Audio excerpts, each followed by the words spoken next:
what that is? Discipline. Selfish. No joke. We're legitimate. Fucking do this? Then do it.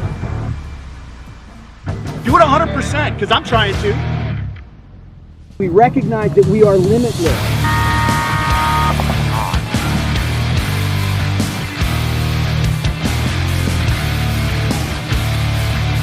You gotta be a champion to become a champion, right? Winning is a habit because we create habits that lead to good execution and success. And welcome to episode 9 of the Coaches Show. I'm Mike Bianca of the New Orleans Hurricanes, and with me, as always, is my trusted friend, Ryan Gray of AC Diesel. Today, we've got a very special guest, one we've been looking forward to speak with ever since we actually spoke with our last guest. The coach of Baltimore Revo, Mike Jeffrey, will be with us tonight. You know, I'm looking forward to getting into this man's brain. I got a chance to watch an interview with him, and he's very cerebral. And I understand he's a writer, so I'm looking into questioning and talking to this man. I'm really looking forward to this. Yeah, Mike is he's got a great history. I'm excited to kind of dive into some of that with him, and then also, of course, get into some of the what nows after having Shane on last week and talking through some of the things that are happening with the Ironman and the Revo were impacted by some of those moves. So it'll be excited to kind of hear what Mike's plan is and potentially get some additional news. We'll see.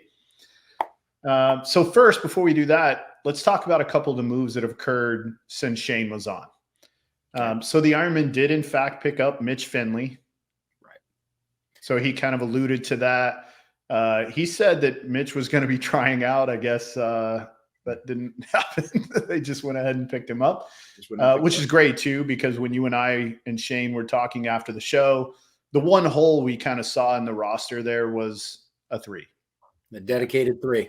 And supposedly he is quite the dynamic 3. Remember, Shane was talking about that. He wanted that fast-paced 3 that's going to land on the break and then move and plug that hole and be that force multiplier depending on where it needs to be. So yeah. I don't know a lot about Mitch, but from what I understand, Mitch meets that criteria. So it's going to be interesting to see how he plugs in. And then in the WNXL, the SF Sirens are moving into the WNXL. I think they were an amateur team last year who's getting promoted in, which I think gives us 10, right, in the WNXL now. That's right, because what was the other team that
in New England paintball all through like my teenage years. Played on the New England Hurricanes in my early 20s, and that was a great blessing to be around some of the great talents and minds of New England paintball, like Thomas Mantoni, Billy Bernaccia. Having those guys as teammates was really formative for me when I was 19, 20 years old.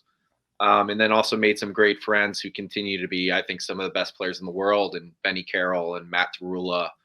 So it was a special team. And then I left paintball for like 6-7 years and focused on writing, and, never lost the love. I always stayed, with my ear to the ground, and was always watching the webcasts, doing all that. And then in 2018, Matt Tarula told me his younger brother, John, was starting a D2 team, and they were looking for a coach. And I had talked to Matt in the past about like maybe coaching for 187. And there were like these 3 years in a row where I had an off-season conversation with Matt about doing something in coaching, and it just never quite lined up with my real life.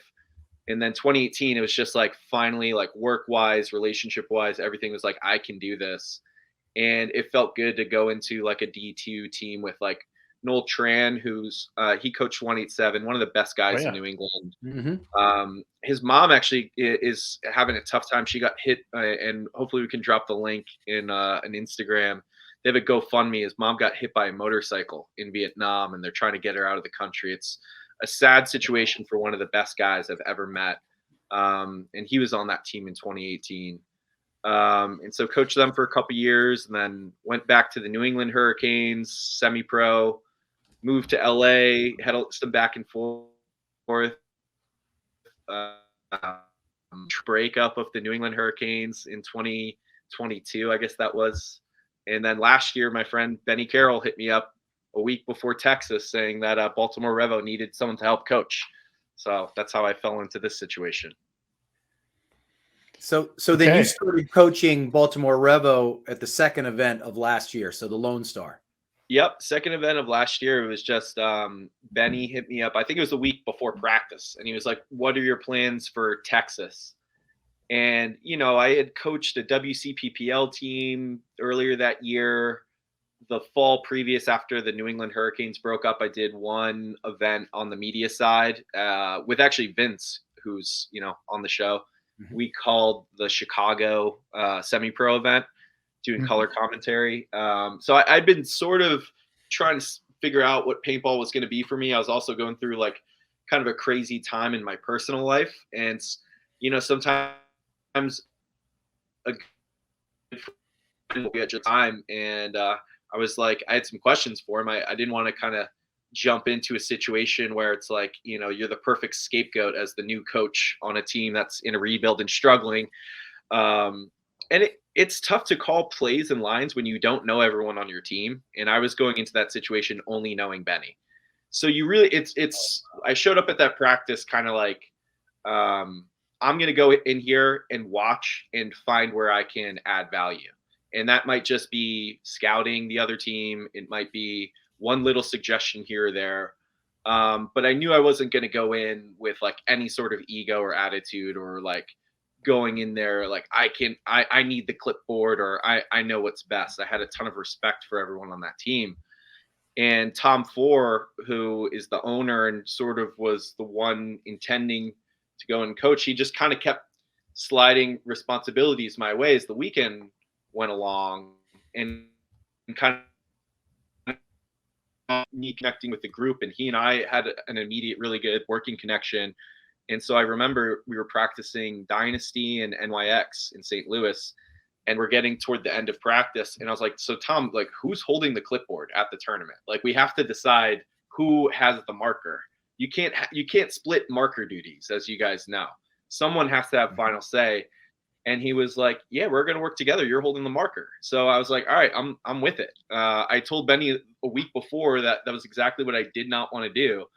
But then it's different once you're with the group. And I just felt that I was with a really smart and good group of paintball players, like good people. Because I'd been in situations in the past where I got called in to coach or was player coaching. And sometimes you don't have that kind of, it's hard to define it, that emotional connection with everybody there. Yeah. And when you have that, it adds a ton of value and makes you care more. And caring about what you do and caring about the people on the team is, I think, extremely important. And you can't win without it, I don't think. No, I concur 100%. That's fascinating to me. And I want to jump on something that you mentioned. So a week before the event, what kind of data did you try to obtain prior to that practice, prior to that event? Did you go back and watch Revo's tape? What kind of way were you preparing yourself, like you said, to call plays? If you don't know player strengths and capabilities and weaknesses and etc., Yeah. that's a big undertaking in the pro division. As a matter of fact, I would almost call it impossible. Yeah. I mean, luckily, because Benny was on the team, like the year prior, I wasn't heavily involved in paintball, so I watched Revo all the time. Like I always watched my friends play.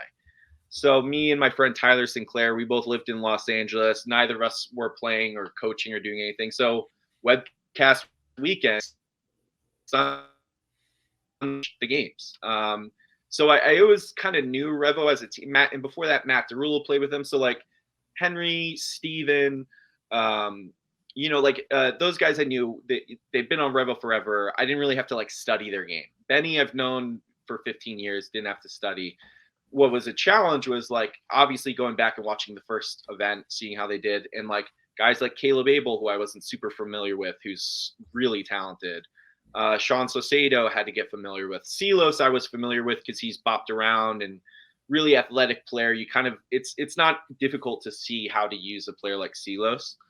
But then there's the whole thing of how you manage these personalities. Like if you don't know who someone is, you don't know if they need encouragement or criticism or all of that. So there was a lot for me of just trying to be super open and not overstep it, especially at the first tournament. Like I had to rely a lot on the existing leadership in the team structure. And I was just careful not to be presumptuous and think that I knew things that I didn't know because I'm in a position of authority.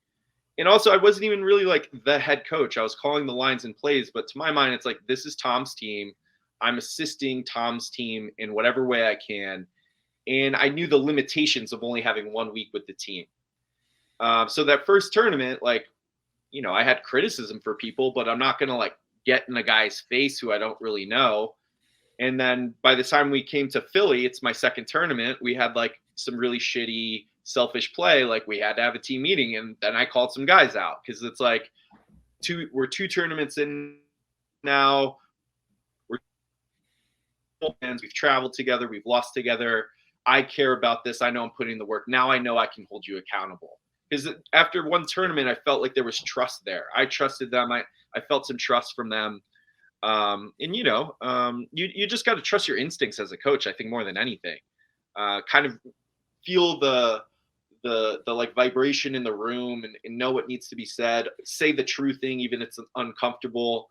And so I felt really confident in my ability to kind of just read people, know when information's being received, when it's being rejected. I've managed a bookstore. I've worked a lot of like bookstore retail. So I feel like in that world, I've gained a lot of like emotional intelligence and also just like knowing how to navigate different personalities and just, but it's definitely tricky coming into a team in the middle of the year. Well, it obviously worked and took because we started the season off with a 15th. You join, they get a 15th, but something happens. The next 3 events, we're not just making Sundays, but we're getting better. We're showing progress with a 9th, an 8th, and then an outstanding showing at World Cup with a 4th. And many people would sit there and argue and say, 4th, why not 1st? You can't give them an outstanding for that. 15th, and then ending the season in the top 4. That is growth. That is progress. And I find it interesting. So you're well read, which I like. So that means you're reading a lot of books. You're probably studying this type of thing. The fact that you bring up emotional intelligence and understanding how to read a player, that's incredibly important when coaching, especially stepping in the way you stepped into the role. So well done. Yeah, and like so much of it is like empathy, right? Like just understanding, like when a guy comes off and he's frustrated, being able to like understand frustrated to hold his point of view and then counteract it is so much more effective than just being like, no, you're wrong, I'm right. Like that doesn't really do anything.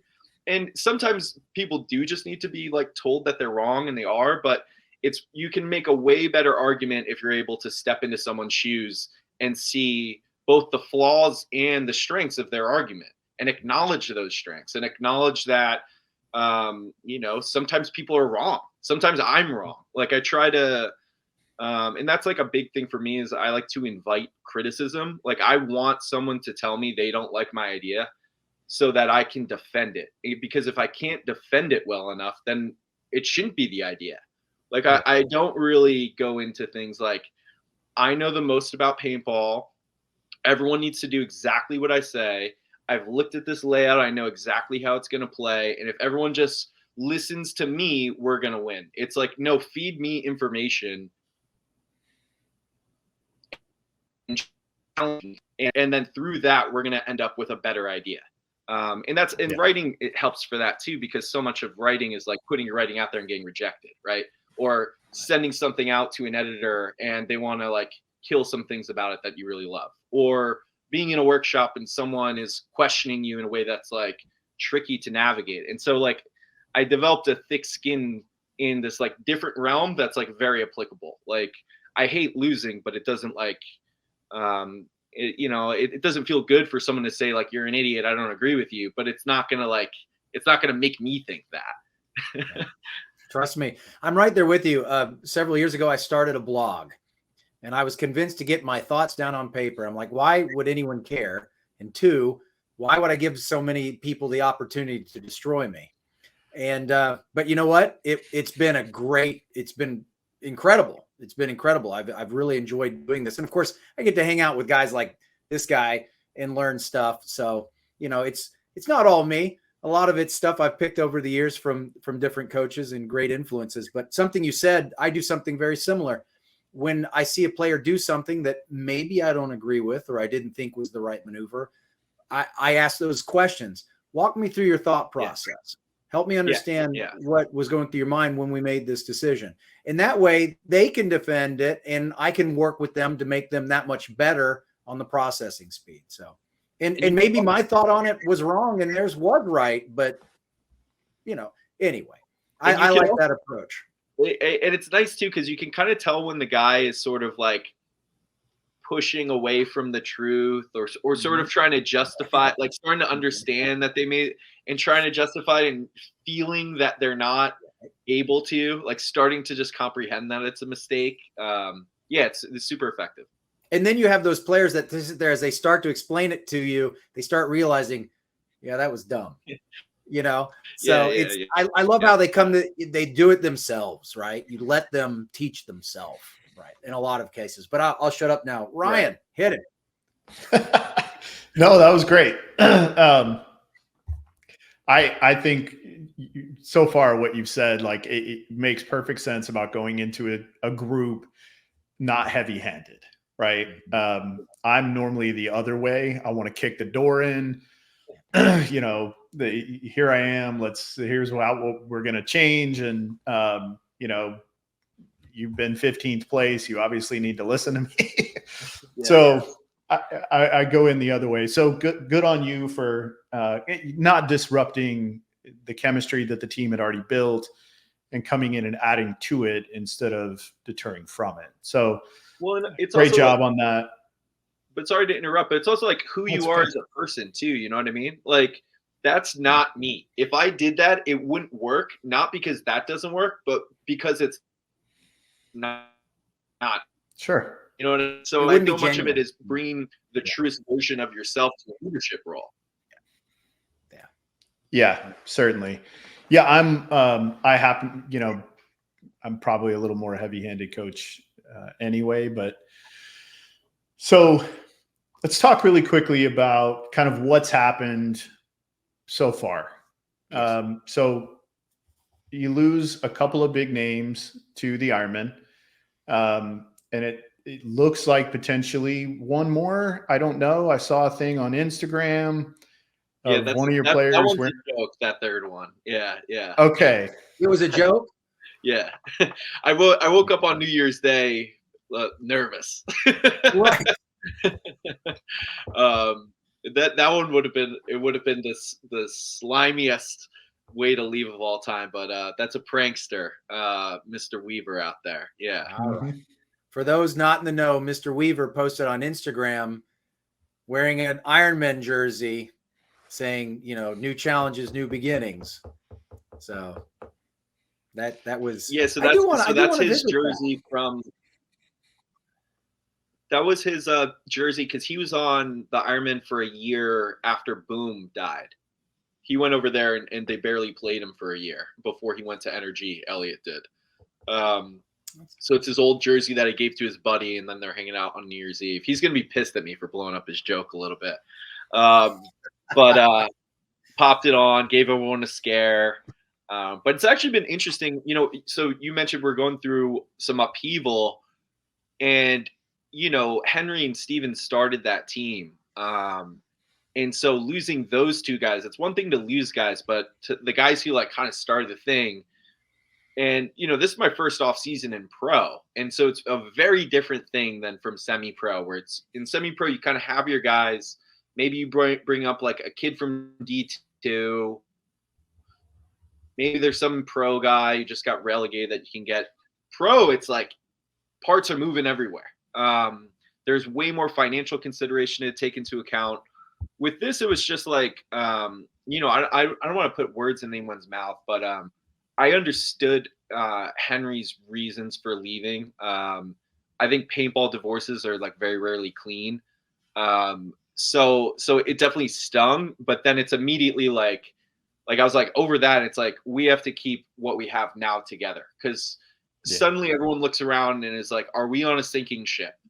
Two guys leave, the two guys who started the team. Is this a sinking ship? Because if it is, I don't want to be the last one on it. So it immediately, for the coach and for ownership, it becomes just about getting everyone together, talking to everyone, let's work through this. Let's not panic. How do we actually feel about this after we get past the shock of it? And how do we feel about the group that we have to still be our team, to still be a good team, to still win as this team? So it was really big to just immediately talk to everyone on the team, then talk to everyone as a team. So we had a group call on, the Facebook. We had everyone open the floor. You want to leave, just say it here. We're all adults. Let's handle this as adults. And everyone committed to the year. So the remaining guys were there. And then it's okay, we've stabilized our group. I still believe in this core. My faith hasn't wavered at all. I feel confident in us, and now I just feel fired up. Now let's go try to fill a hole. And to my mind, the more Stephen O'Mara, he's just a different kind of dude, he does shit that only Stephen O'Mara does. We have really creative players who can get up the center and do things. I'm not going to say that they play his game, but that role, I feel I felt okay with. The one that was a little bit harder was Henry. I think if you probably looked at the stats, it probably accounted for something 70% of our kills off the break. Henry's a great gun off the break. So then it becomes we need that guy who can pull his gun up off the break, kill a body, and then still want to get after it. Henry lost a ton of weight last year. He's in great shape.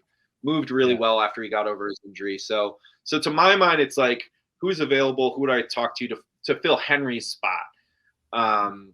And so that's how we ended up picking up Devin, called some other guys, but it was immediately talking on the phone. This felt good.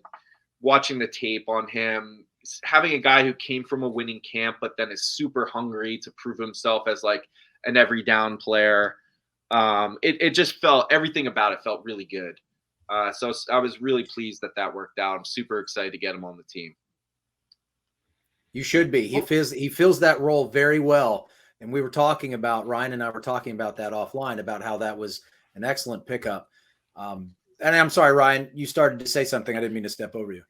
No, it's okay. I was just going to say, so let's clarify the roster really quick. So Caleb Abel, yeah. Ethan Adams, Benny Carroll, Jonathan Hartman, who I don't really know much about. LJ's not on the team anymore. Yeah. Okay, so Jonathan's gone. Yeah. Colin Laster, Sean Saucedo, Rob Velez, Elliot Weaver, Devin Stewart, Frank Antomaso, and Kyle Bone. Yeah, Kyle Bone. Yep. Okay. Solid. All right. So that's 9, isn't it? Caleb, Ethan, 1, 2, 3, Kyle, Elliot, Rob, 10. Benny, Frank, Devin, Colin. Did I forget somebody there? Shorty. It is 10. It is 10. It's 10. Yep. Yeah, it's a solid group, man. It is. So when is the first time you guys will get together this off season? In January, we're scheduling a practice right now. I think we're going to have perfect attendance at that through the coaching staff. So that'll be super exciting to get everyone together, especially with a bunch of new pieces. Like Frank has history with some of the team. Kyle has history with some of the energy guys because we got a fair number of energy alum on our team.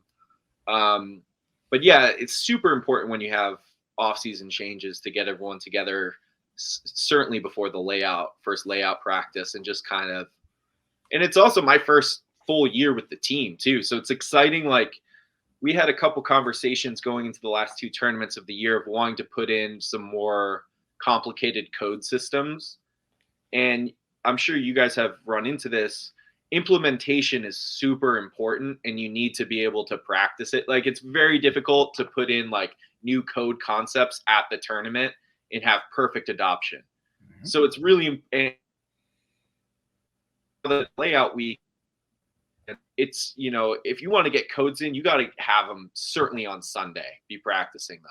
And I'm not talking about like, what's the bunker called? Obviously that's the first thing you do, but like you're, not the whole wire is clear, but there's no one in this specific spot. Or when we're in this spot, we have to have a call so that the guy in front of me knows that I'm on the wire so that he can go to work, right? What are we going to call that? For a very specific to that field function. And there, there are guys on the team who want to put in a million new codes every time. And then there are guys who are like, why can't we just call it my mirror? Like the guys who don't want all the codes in the world. Visual learners versus oral learners, right? So I'm really excited about going into a practice where we don't have to learn the field. We just have to learn how to play together, communicate together, and we can kind of like play around with concepts that we like and create our code book, to our liking, not just because this is how the team has done this for X number of years, but because this is, how this is the vision. So I'm super excited about that. I'm telling you that off-field synergy is going to be just as important. And you talked about essentially buy-in, right? If I can get everybody to buy into these codes and everyone's bought in, there's not a single player that has an issue, it goes a whole lot smoother. And the reason why is because the Hurricanes is very thick. So, but everyone's bought in and everyone knows them, right? And what's great is creating those systems that are easily regurgitated per layout. Right. So, right. And I'm excited because it's not a layout practice, like the Saturday after our long day of just like team dinner, do like the Top Golf thing. Like I think a lot of teams actually, as crazy as it sounds, benefit from getting knocked out at one tournament and having their first Saturday night together. Like, especially if you're a team in a rebuild at any level, no one should fly out early when you get knocked out, because that night together is important. Like everyone comes into these things and for the most part, you're very serious, and the opportunities and that's why 10-man is great for teams too. Having opportunities where you can be a team together and bond in the way that's like not so intense, not so emotionally crazy, and up at level 10 is huge. Just like, having opportunities to talk to a guy about what he does for work, right? That all of that feeds into the caring about the guy. And that's why the New Orleans Hurricanes story is it's so cool to see like a team, guys who came up playing together. And it shows in the synergy on field. I have no doubt that you guys have a ton of synergy off field. Like these are just guys who have been through a lot of stuff together. And right to the opposition, where it's like a team that was rebuilt with pieces all over, and like your team will never be the New Orleans Hurricanes and vice versa. But still, both teams need to really care about each other, and how you reach that one is a factor of years and years spent together, and the other's kind of mysterious in how you try to get the guys to that level of buy-in with each other. Yeah, it's trust, right? That we talk about. I say this a lot about belief versus faith, right? And it starts out with this belief, right? Then as you gain experience, it becomes faith, and that happens both on the field and off the field. So you came in right before Texas in 2023. So we won't talk about the first event, but from Texas on, what would you grade Revo's performance in 2023? I'd give us a B. We trended in the right direction, and I thought we really improved in the critical areas, where the intangible areas of trusting each other, communication being there, learning how, like, what level emotionally we need to be as a team. We became a deep breath team, deep breaths in the pit, not too high, not too low. You start to just notice, like, that, sometimes you get really fired up before the match and it feels really good in that moment. And then you have to wait 7 minutes. And then by the time that 7 minutes is over, like, how are we flat? We just had such a fiery huddle. So I felt like we sort of established an equilibrium of where we want to be going into and the routines of that, which was big. And also our roster was different 3 of the first 4 tournaments I was at, because we picked up Elliot Weaver going into Chicago and lost Geiger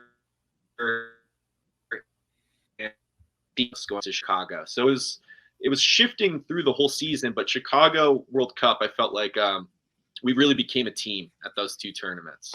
Not just a paintball team that can beat other paintball teams, but a team you could really feel it in the way the guys cared about each other. And I actually think this, like, Henry Steven departure thing is going to be great for us, because you can feel guys who felt hurt and who care about each other. And you're also seeing guys step up into leadership positions now. Yeah. In a way that's really exciting. And the other thing too is, like, it was a tricky thing management wise. Like, Henry was the de facto captain and the team owner on paper, right? So he wasn't, like, funding the whole team, but he's, like, technically the owner. It's a tricky thing when there are sort of different standards for different guys on the team. And Henry and Steven are great competitors. They weren't, like, holding that over anyone, but it just is. And 2 had been on the team for 10 years and no one else was on the team 3 years ago. There's just, things can get a little tricky there. And now we kind of have this, like, flat, everyone is bought in. Everyone kind of went through the same thing together last year. A couple new pickups. Like, I feel good about where we're starting in terms of how we interact with each other. And we have a huge chip on our shoulder. We had a decent performance at World Cup and a big chip on our shoulder. Like, I love the feeling on our team going into this first practice.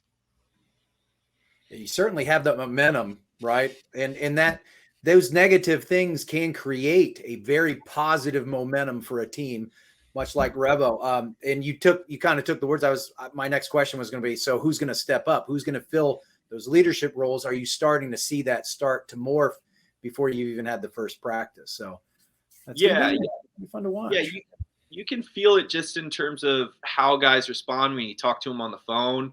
I mean, I've spent, like, no time around, because I was super, like, amazed by how cool he was. Like, I kind of thought I was gonna have to, like, resell him on the team, and he was like, "No, I give you guys my word. Like, I'm in." And so it's cool. Like, you learn a lot about people in moments of crisis, right? That's true of paintball. That's true of real life. And so this was a little bit of a crisis for us as a team, and so I definitely like Rob Velez wanted to talk to me about like picking up free agents. He like texted me like, "Hey, can you call me when you get a sec?" And like the first thing I said was like, "Don't tell me you're leaving. You told me you were staying." He was like, "No, no." But it's I just get like, it. yeah. I definitely feel closer with everyone on this team now, and I feel like, I got a good group of really talented guys who all have a lot to prove, and like as a coach, that's a great position to be in. Absolutely. So you mentioned the intangible things. We talk a lot about kind of that formula or recipe for championship paintball, and there's so much that goes into that. One of those big things, and Joey talked about this on his episode, is energy. It's that emotional energy as the event goes on, and knowing kind of at what level you need to kind of be at and what level you want your group to be at as you move forward, and being able to recognize like, ooh, we're a little high, we need to bring that down. Yeah. Right. We need to calm down a little bit, or, hey, we're low, we need to be up here more, because we're now in the midst of the Sunday event. And we need to step up a little bit. And it's so, you can do everything right on the field.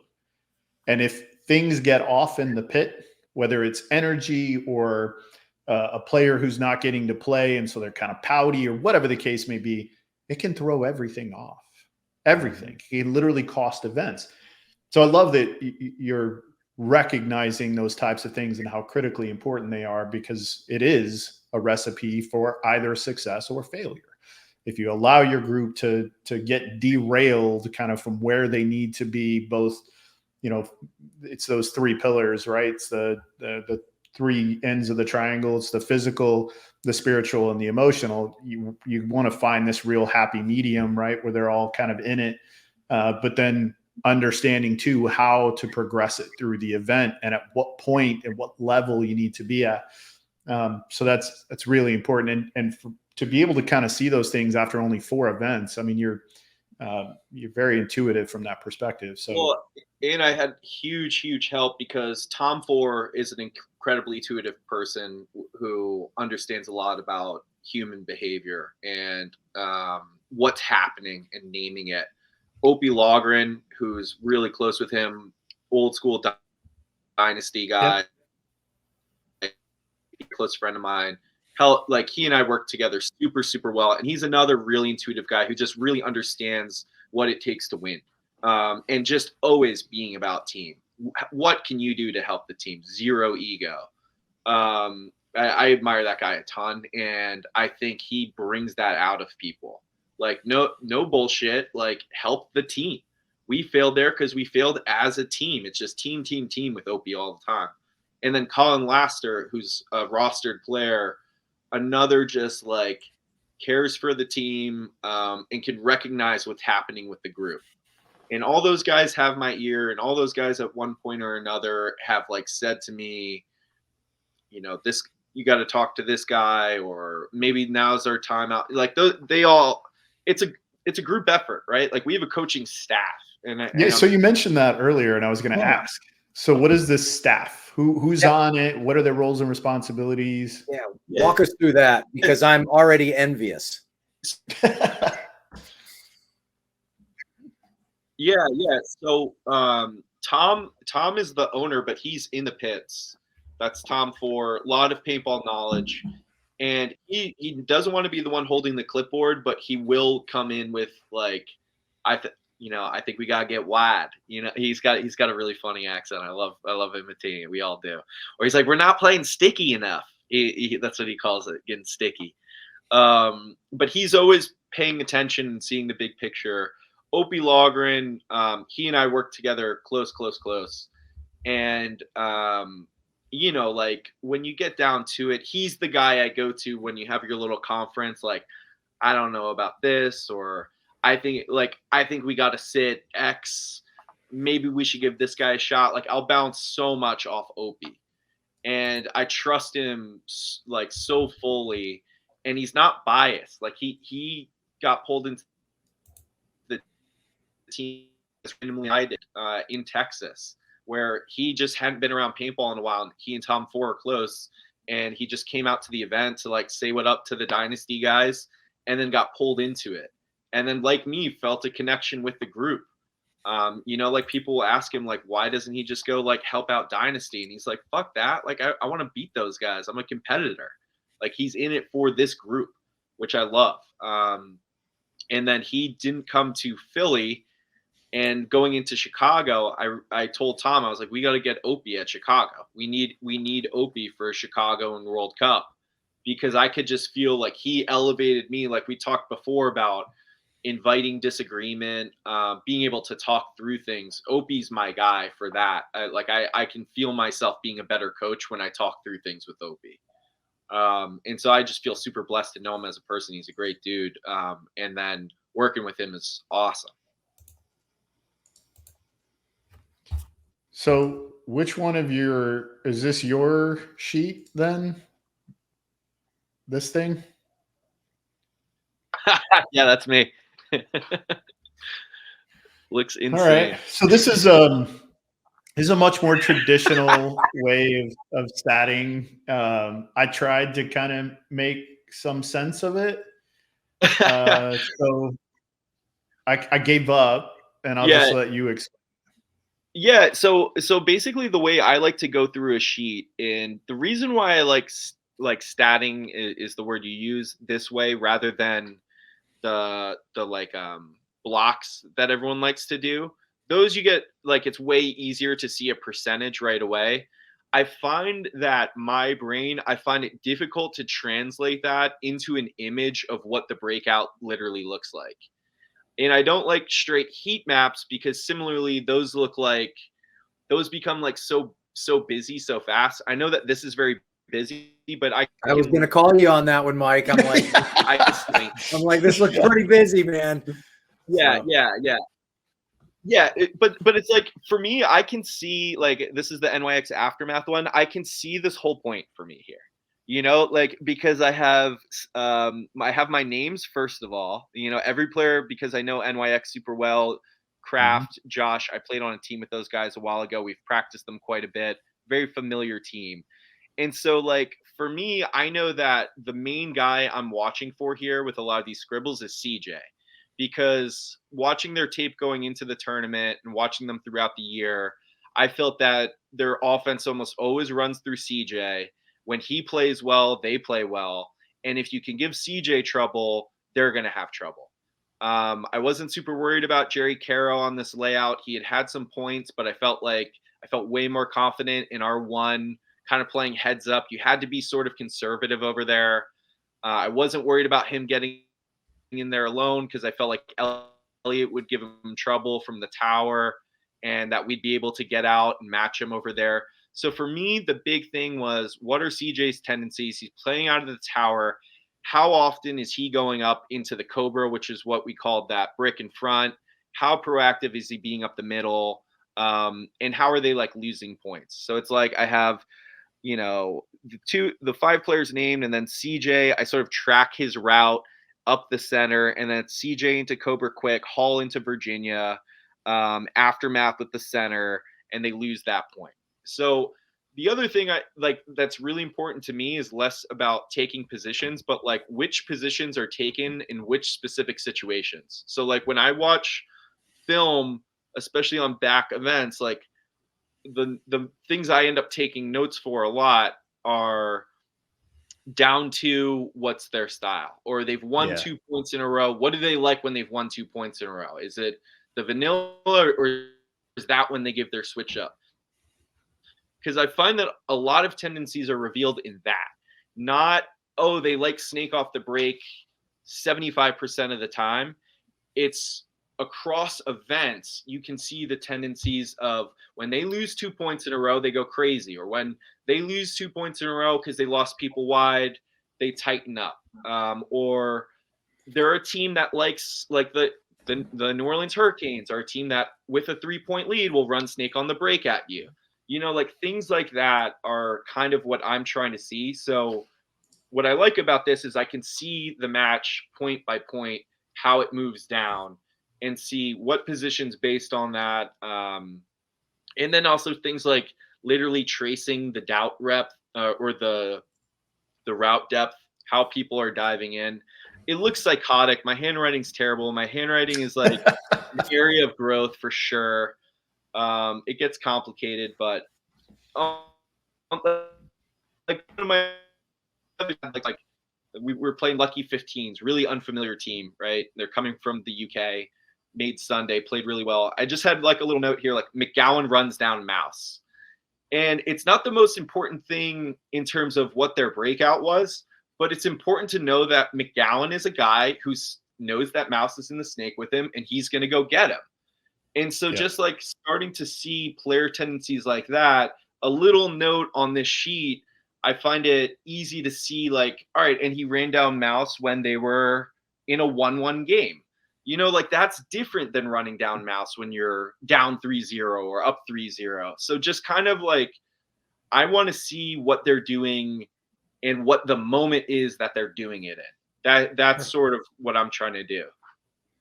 It's interesting because if I recall, you're more of a predetermined coach. You want to understand, hey, I'm going to have 1 to 5 plays that I'm going to implement, that I'm going to impose my will with these plays. It doesn't matter, right? These plays are based off our capabilities, not what our opponents are doing.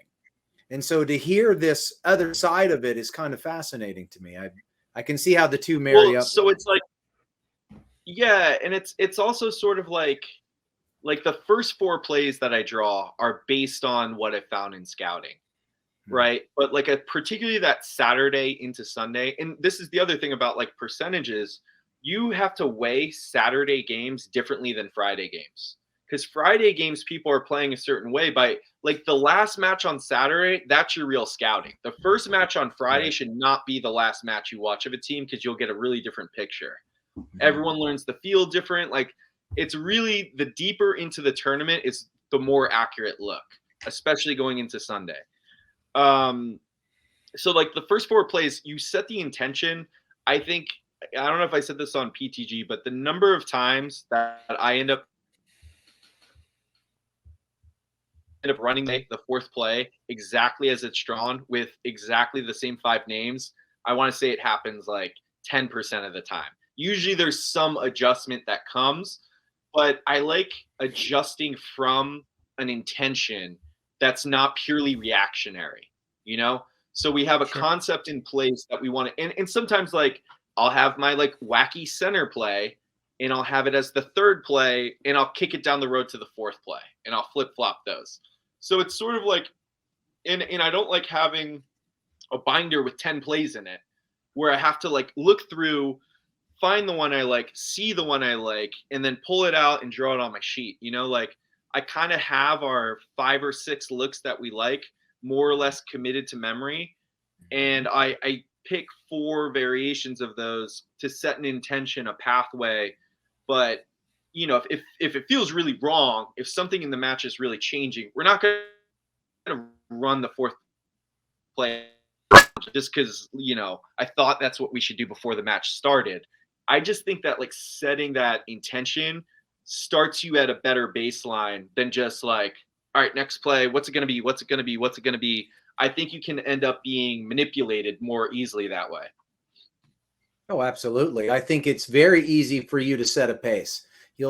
I say that all the time. We're setting the pace. Obviously I'm interested in what our opponent's doing, you know, and I'm sure almost every professional coach, I know Ryan is definitely interested in how a team performs, right? Those tendencies, where their strengths are, these sorts of things. I've always believed in, and I'll probably get crucified for this. But I've always believed that the more you're prepared, the more the game slows down. Yeah. And the less you're prepared, the faster the game seems to go. Right? Things are happening so fast. Coach, things are happening so fast. Well, we're obviously not prepared very well. So that's kind of a perspective I've already taken. So, but I certainly agree. I want to impose my will. We will execute this game plan. You know, what do coaches do? The coaches plan, the team executes, right? So, Ryan, what is your take on that? Yeah, no, I totally agree. I don't normally have 3 to 4 plays drawn up. I normally just have the first 2 with a couple of different punching points. And then based on how the other team reacts is normally going to dictate what my third punch is going to be. So, Right. But, Mike, one of the things that I think is really wonderful about all the stuff that we're sharing, all of us do it differently, right? Yeah. Everybody does it a little bit differently. And your sheets, I want you to know, like, I'm giving you a hard time about them, but the reality is it doesn't matter what I think as long as it works for you, right? Yeah. And I track in those grids, I track the exact same information you just said. I keep track of which side they started from, blue or red. I keep track of the score. I keep track of the time, because time's important to me. I want to know if there's 3 minutes left and they're down by 2, what is their tendency? Totally. If there are 3 minutes left and they're down by 1, what's their tendency? I track all of those same things, but I'm an accountant by degree, right? And I'm a numbers person, so those grids make a lot of sense to me. Yeah, I can pull one of those up, look at it, and I can immediately see the field, right? Cool. Yeah. But just like you two, I don't go in with like all of these plays kind of laminated and written out. I draw them, as I go. I have, play call sheets where I have everybody's name and they get an initial, and then I kind of track what I'm doing each time. But the one thing I have with the grids that I like is I have a huge binder that has every team that I've statted every year that I've done it. And I keep all of those stat sheets. Yeah. Now I just went to the grid system this year, but mine was very similar to what you have kind of here. But I keep all that stuff, right? So that I can go back and look. And even as players change, each player has an initial. So I put their initial in the box, right? And then I have a grid out next to it. Just your team? All teams. Including ours. I do it for all teams, including our own. Yeah. I've just started doing that. Yeah, all teams. Something else, by the way, I do have all those plays laminated in the book, but that's not for in the pit. That's for when we go home and we're discussing things later. So for some of those players, I can sit there and go, look at the blue crayon, and this is where we go. No, I'm insulting my guys. They're not like that at all. But no, I do. I have those laminated plays based off certain scenarios.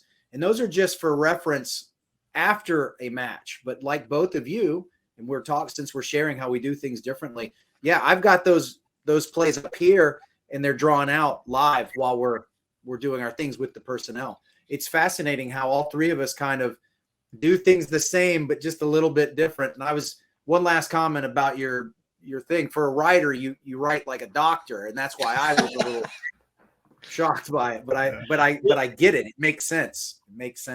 Yeah, and it's like it's kind of funny because in my like writing life, like I write everything on my laptop, but like when I'm working through sentences to make them sound right, I have my notebook open like right next to me right here, and like usually when I'm doing that, I don't care. Like it's not to read it back.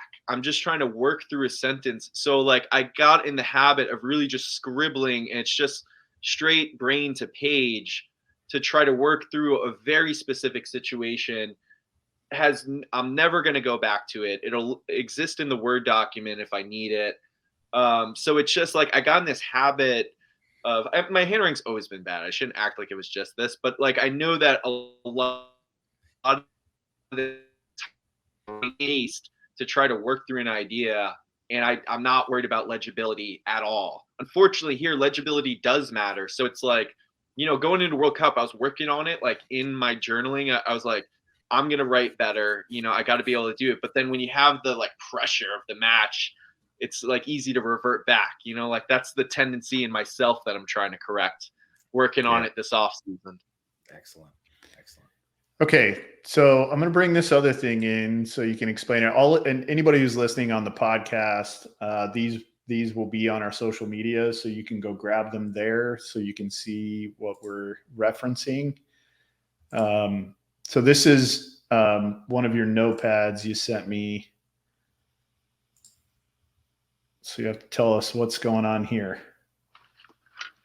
Oh yeah, so this is like. is like scouting the Bears. So we're going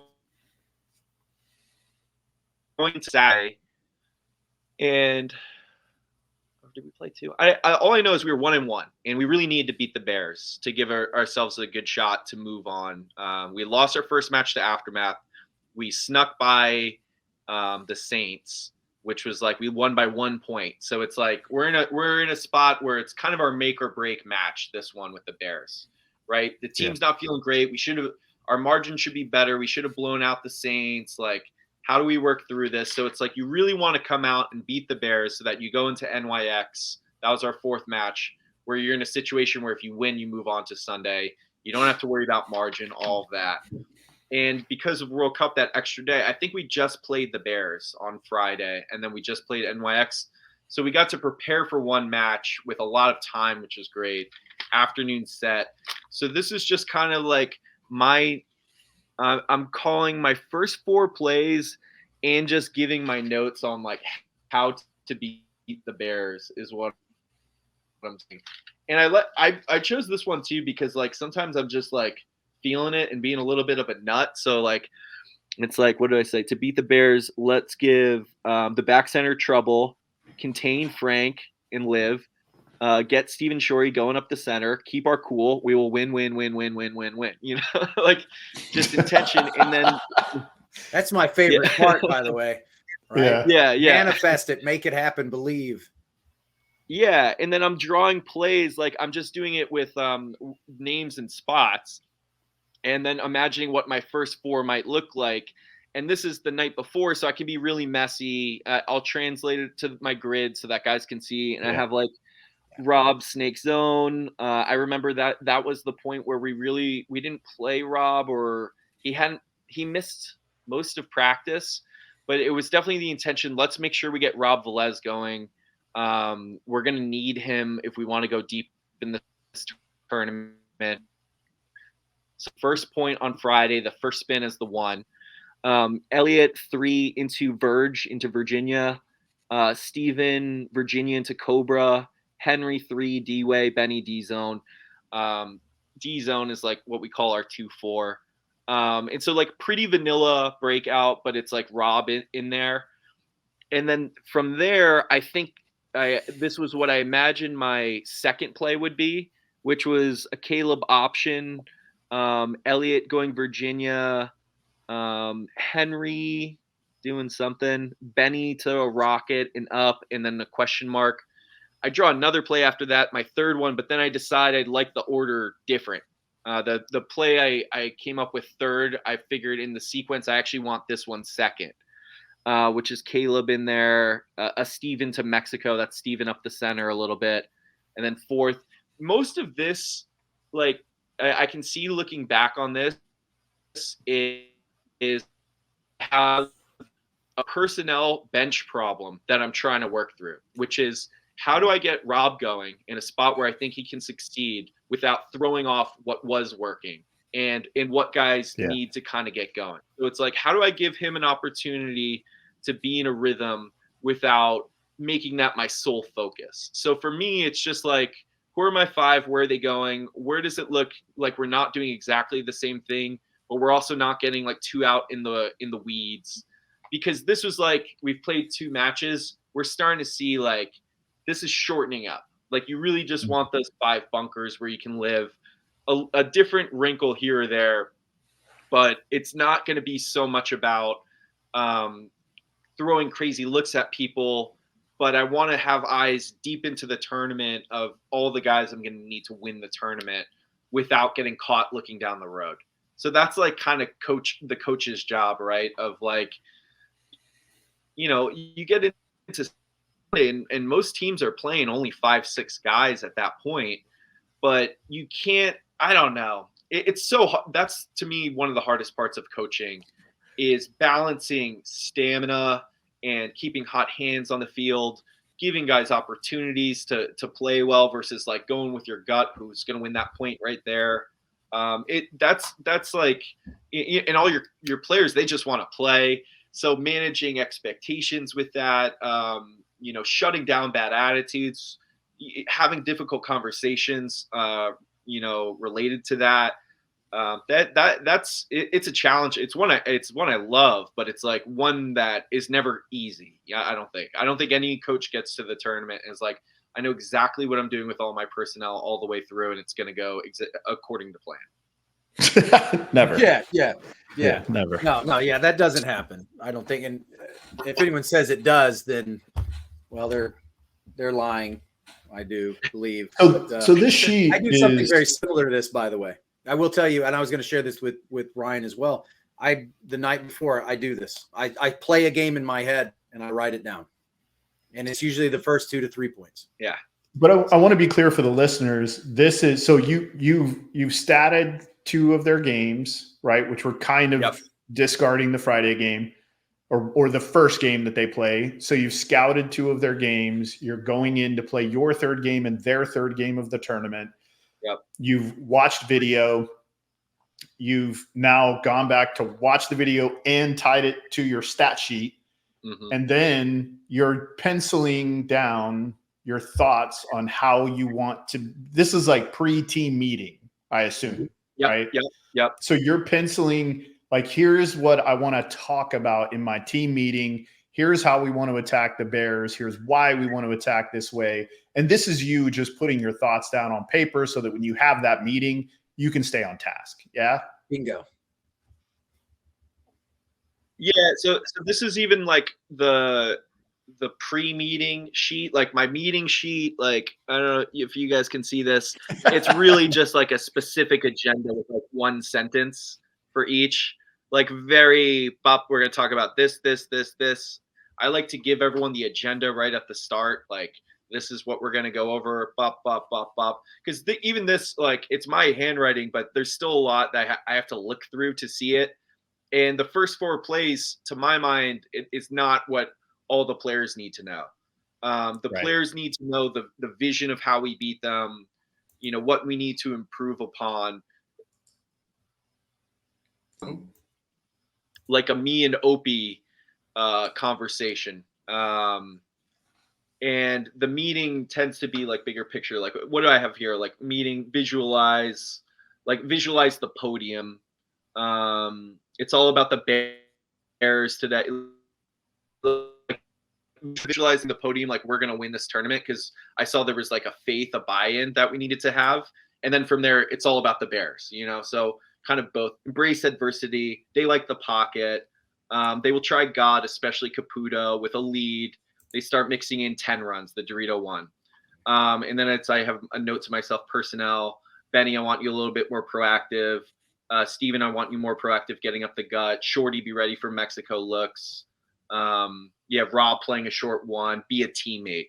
Very simple. And I'll expound on all that when we're in the meeting. But like my points for me have to be very clear. And I'll just like glance down at this when Benny's given a 10-minute lecture on how to play the D side to no one else who plays it.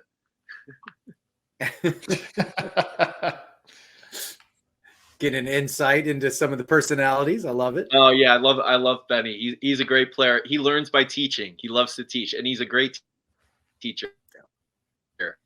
I remember Benny when he was on the New England Hurricanes, and we used to have those epic battles in semi-pro, fighting for the name. So yes, yeah. So where do you draw, like, you're a reader, you're a writer, where do you draw inspiration from when you're, before you have those meetings, or like, let's focus it on that first sit down of 2024. What is your vision of how that meeting is going to go? Are you drawing inspiration from things you're reading? Are you, walk us through that a little bit. Yeah. I mean, like, the most concrete example I could give you, going into World Cup, the shortest answer is definitely from sports, like the sports that we all watch. Like, I grew up playing baseball. I watch a ton of football. I enjoy watching football too, because the coach is making a decision each play. So from a coaching point of view, I feel like football is the one that's closest to paintball, where you're like, you can tell yourself this situation. I'm not like the most knowledgeable, but I'm like, all right, 3rd and 7, 2 minutes and 40 seconds left, one timeout. Like, what do I like here? Right? Like when I'm watching pro paintball, I do the same thing. 2-2, 5 minutes left. This guy's not playing well. Like, what's my play call? Try to like just take a step into being like an active viewer. And then the story I told, I'm from New England, I'm a Patriots fan, was going, I can't remember if it was at World Cup the first day. It definitely was the first day. It was the story of Drew Bledsoe on the 2001 Patriots team, which was he signed the biggest contract for any NFL quarterback at the time. Drew Bledsoe did, like a 10-year deal, going to be a high-paid guy, gets knocked out in the 4th game of the year against the Jets. Brady comes in, plays pretty well as a rookie. He's not the Tom Brady we all know and love, at that point. He's just, 6th round draft pick out of Michigan who's stepping in to fill big shoes. But he's good enough that when Bledsoe's healthy, it's this big question of like, is Bledsoe going to regain the starting role, or are they going to roll with the new kid? And Belichick decides to roll with the new kid, right? And at that point, Bledsoe can fuck off, right? Like he can say, I'm going to step away from the team. I'm going to do what's right for myself, all of this. And a lot of people don't remember this, but they go to the AFC Championship game, the Patriots do, against the Steelers. They're playing on the road at the Steelers, really tough place to win. Brady gets hurt in that game. Bledsoe comes in, and I think he throws for like 240 yards and 2 touchdowns and leads them to the Super Bowl, right? So, like, he's ready to play. His number gets called again. He leads them in this great game to get them to the Super Bowl, going to live his dream now of being they go right back to Brady. Brady's healthy. So now he has to go back to the bench, right? That's like one of the worst, toughest spots to be in sports, I think. You're supposed to be the man. Everyone tells you the man. Your job gets taken from you. You come in, you're a hero, and then you go right back to the bench. Another opportunity to sulk and to not care and be like, this is fucking bullshit. I'm out of here. Instead, tie game. Patriots have the ball with 1:40 left. John Madden's on the play-by-play saying they should just kneel it down and take it to overtime. Tom Brady's going out on the field. Everyone's telling him, protect the ball, protect the ball, protect the ball. And Drew Bledsoe in that moment, great teammate, says to him, fuck that, go out there and sling it. In that, the biggest moment, he decides to encourage the guy who took his job. And then they go and win the Super Bowl. Tom Brady leads them down this. And to me, that's just one of the best examples of being a teammate and a winner, And it's like you don't just be a good teammate because it's the moral right thing to do and it makes you feel good about yourself. It's because the team requires everyone to do that in order to win, right? So it's not just an option to make sure that you're being a good dude and everyone thinks of you as a good dude. It's like, no, that's what we need from everyone if we really want to win. And it's not fun, like Drew Bledsoe is no one's hero of that Super Bowl. But I think that Patriots team doesn't even get there without Drew Bledsoe. So that was like, and it's like, I'd spent time around the team. I knew everyone on the team watched football, at least to a certain degree. You know what I mean? If I were with a bunch of like gamers, which like if you coach divisional ball, sometimes you're like not sure. I knew I had enough of a football IQ baseline to tell a fairly long football story. And I prefaced it by saying like, hey, because especially with cell phones, like I think it's important to like kind of set everyone up for like what they're in for a little bit, we're not open for questions right now, right? Like this isn't the time for jokes right now. And sometimes it is, but I try to be clear about that stuff too.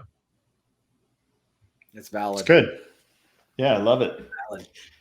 So what are the expectations for 2024? Here we go. We're trying to win a tournament out here. I think that's like I don't believe in any of these goals about we're going to be a consistent Sunday team or we want to be a consistent top 4 team. We're coming out here in 2024 to win a tournament. This team has never won it. Most of the guys on this group have never won a pro tournament. I think we have all the pieces we need, and so it's about setting the expectation, understanding that our only limitation is ourselves. And the only thing we can control is how we treat each other.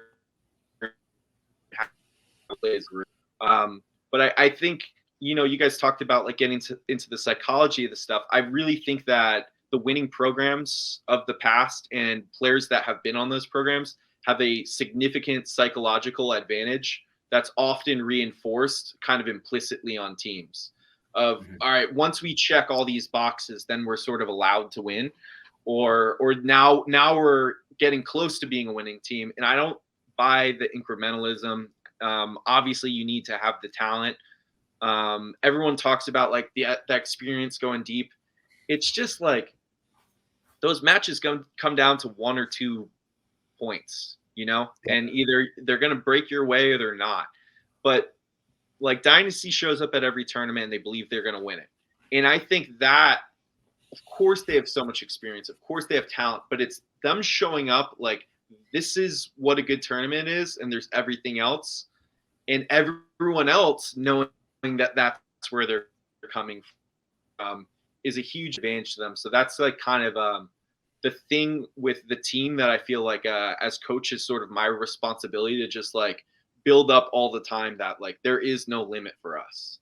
And I feel so good about the group we have and the motivation that we have too.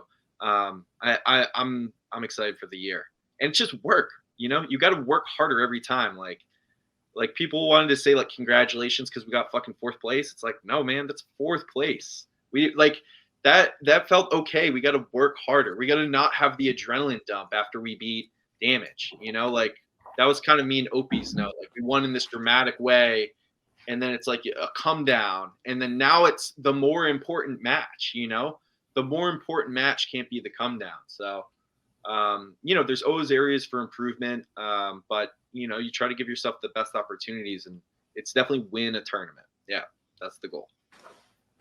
Love it. You're here. Excellent. I got to tell you, I'll just share this real quick. When I talk to my guys, we treat every team like they're dynasty. Every team's dynasty. I don't care who. It's 5 more guys with paintball guns. Everyone's dynasty. Hey, look, we just beat dynasty. Yeah. That's the goal, right? It's like, I don't care. I don't care who's in front of you. You control what you can control. We control what we can control. We don't control them. I don't care what it says on the jersey. Our job is there to beat you. And that's all that it matters. So I don't care who we're in front of, but you got to respect it. You got to respect what the boys are doing. Totally. Anyway. Everybody. Yeah. Everyone's so good in pro, Absolutely. The second you start looking past somebody, you're really in trouble. That's right. There's so much talent out there. But I think this year is going to be even more. I think you're going to see, what's the word that we've been using for a while now? Parity. So it's going to be a significant amount of that this season. Yeah, for sure. Yeah, I do. I do think that there are one. Yeah, go ahead, brother. I'm sorry. No, go ahead. I was just going to say, I do think there are some teams that are. There are some teams that should have the expectation to win events, right? Yes. When we talk about that incremental process and journey, we're usually talking about teams that are on full rebuilds or brand new teams coming into the league. Revo is a storied franchise. Like you guys have been in positions where you're close, right? It's you've had events, I should say, where you're close. Overall, for the last 3 years, you finished just above the middle of the pack, right? Mm-hmm. So this is kind of a year where Revo should win a tournament. You should be in a position now where it's your time. It's time for you as a group to pull your little beans up and go win a tournament, but getting deep regularly, and you just talked about an experience that I think is really important to touch on, getting deep over and over again, where you're understanding, again, those levels of emotion and adrenaline, and like, we can't be too high right here. Because if we finish this game in the ochos and everybody comes down and now we go play in the semis and we get beat up by Houston Heat or Dynasty or, AC Diesel, whoever, right? You're gonna, the more times you get into those positions, the more times you have to touch all those files that you get to lock away and go back and touch it when you're in those situations. Go, hey, last time we were in this situation, this is what happened. This is what we did, and it didn't work out, right? But I absolutely think you having expectation to win a tournament is not unreasonable. It's not like you should. I think it's necessary. I think it's necessary at this point. And you do have the roster to do it.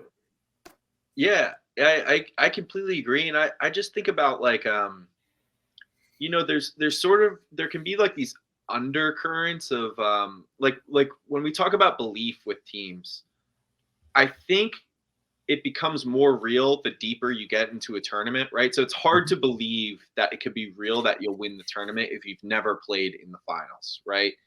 But just because it's hard to get there doesn't mean it's impossible. And so what I try is to just always correct anything that speaks to an expectation that's lower than winning. Because I think what can end up happening is, like, I think that's the root of an adrenaline dump is we just beat the number one seed in this dramatic fashion.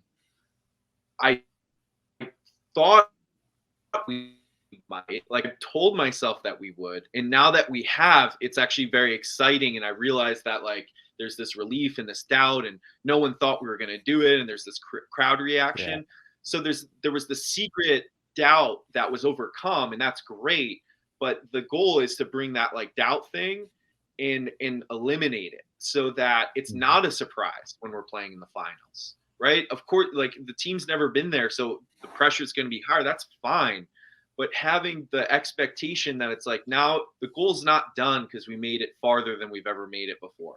The goal's like, we haven't reached our goal because we're having our best tournament of the year or because this guy's playing out of his mind, right? The goal can only be the goal.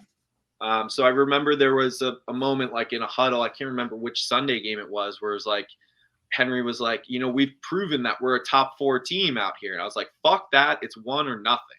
Like, this bar, we want to be top 4, not it.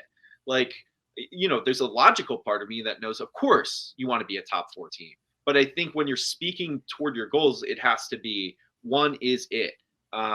And I think all the best teams, like, they all bring that all the time. And it's something that the group has to learn and buy into with one another. If you're even going to hang out there, I really think it's essential. And there are a million small moments that you have to be correcting that attitude. And that's part of coaching too, I think, is being, like, very vigilant with the messaging, not just that you're sending, but that guys are sending each other. Excellent point. Excellent. Messaging is important. We used to do this thing where we'd have a theme every event. We'd set a theme for each event, and that theme would carry through every match, and we draw on it. We draw inspiration from it for each match. So we try to do that every event. So I definitely understand that perspective. That's fantastic. So I'm making notes about expectations, those kind of things. So when we have you back on, we run through these things, right? And we get to talk about, okay, this is where you wanted to be, where are you at, right? Yeah. Where are we at in that process? So accountability. I love it though. Yeah, no, it's important because I 100% agree with you that creating the right focus around what those goals are is critical. But again, all teams are not in the same place, right? So, like, if you're a brand new pro team and your goal should be to win a tournament, you're not going to win the first one. Yeah, I get it. Your goal should be we're here to try to win the tournament, right? That's your goal. But you have to, like, I think as a coach, it's also my responsibility to set appropriate expectations and micro goals for my team so that they don't, as soon as you lose a match or you lose 2 matches, everything can go downhill, right? What we say earlier, find your ass in relegation. Expectations. Yeah. Yeah. Yeah. Then you find your ass in relegation, and now you got problems because, having those little micro goals along the way. And again, this is for young, this is not for you, Mike. Your group you guys should be ready, right? Just both of you. You're both, really all three of the people on this show right now, our expectations for our teams this year should be to win a tournament. Yeah. All of our groups are in positions where they should be able to win events. That's it, right? But I'm not going to say, if brand new teams coming in, or 1-year-old or 2-year-old, well, Mike's team is going to be 3 years old, and here they are, we're talking about them should be able to win an event, and they should, so I totally agree. Like, if you're a semi-pro team who is, especially this year, who finished really well last year, you have a great opportunity in front of you, and your expectation should be to win tournaments, right? Absolutely. Same thing as you go down the divisions, as the teams have moved up. In the pro division, as we know, there's been very little parity. 6 teams have won tournaments in the last 10 years. 6. I mean, that's it's hard to beat steep up on odds. history, but yeah, what's that? Odds. I said that's steep odds. Yeah. Yes. So there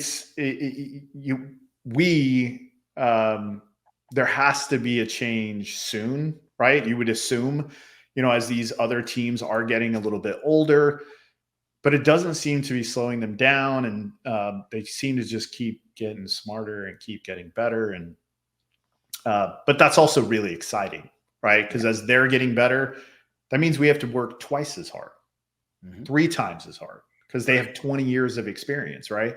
You've got some guys now, like I was blessed I've seen Sean Saucedo grow up in paintball. I mean, he played on a team called B-Slap Factory, and then went to Strange, I think, and then maybe was on the Philly Americans for a little bit, and then went to X Factor, and then he came with me on Texas Storm in 2010 until 2015 when we disbanded, and then I think he maybe went back to X Factor. I don't know where he went after that. I think maybe X Factor, but I've been able to watch Sean grow up, and he's ready to win tournaments. I mean, that kid he's incredibly talented. He's very smart, really fit dude. So Sean's ready. Rob's ready.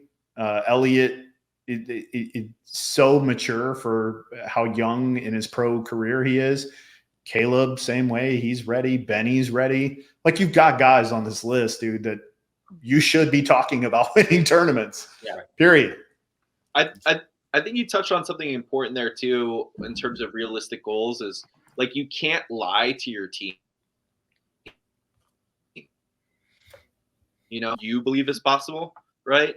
Like, I don't think you're serving anyone if you're coming from the semi-pro team and trying to tell your guys, you just got promoted to pro, that like, we're going to win this tournament. We can win this tournament, if you don't believe it, and that's like a tricky line, but like, I think it's super important as a coach, and anyone coaching should like you can't lie to your guys. Like, if they ask you a question, why didn't I play this tournament? Like, you have to tell them the truth.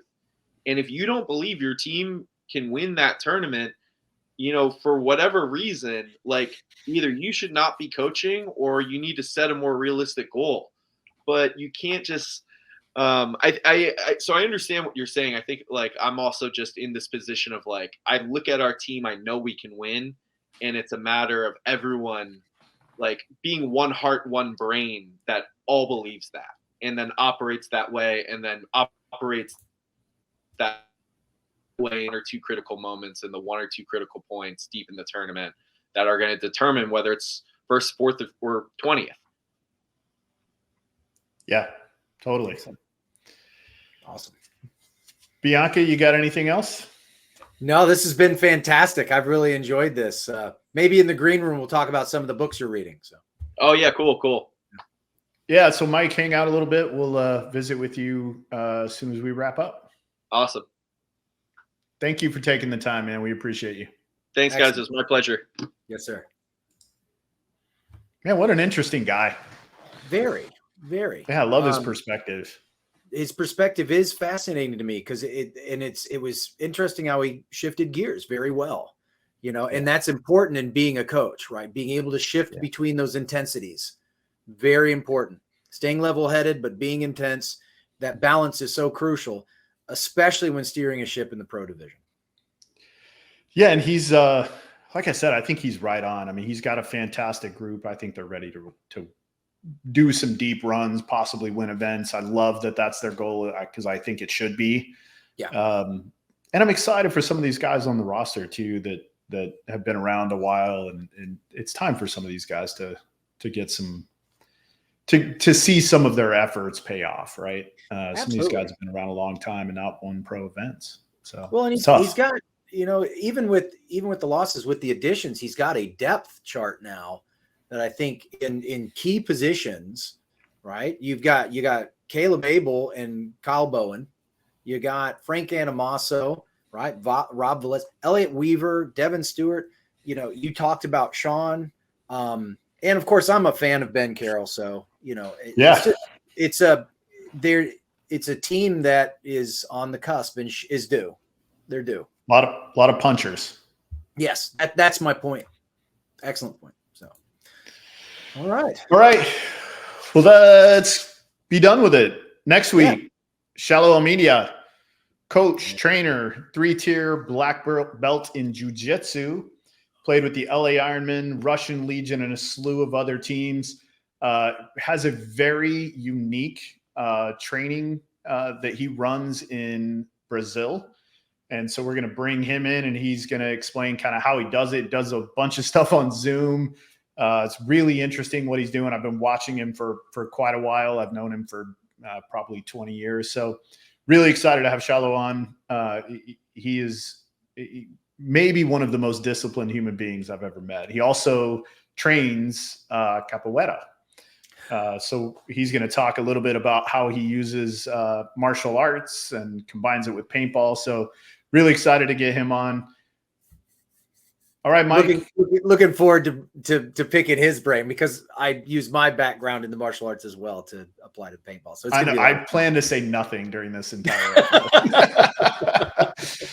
It's gonna be exciting. So thank you all. Remember, please subscribe, like, share, leave comments. Also on our podcast, you can now help out if you want. There is a way where listeners can subscribe. You can pay a monthly thing if you want. Remember, Mike and I do this for free, and we want to keep getting good content and spending more time, as much time as we can, doing this. So thank you all so much. And as always, have a great evening. Discipline. Selfish. No joke. We're legitimate. You fucking do this? Then do it. Do it 100%, because I'm trying to. We recognize that we are limitless.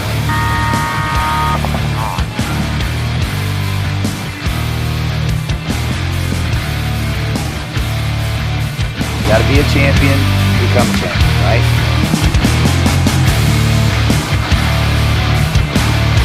Winning is a habit because we create habits that lead to good execution and success.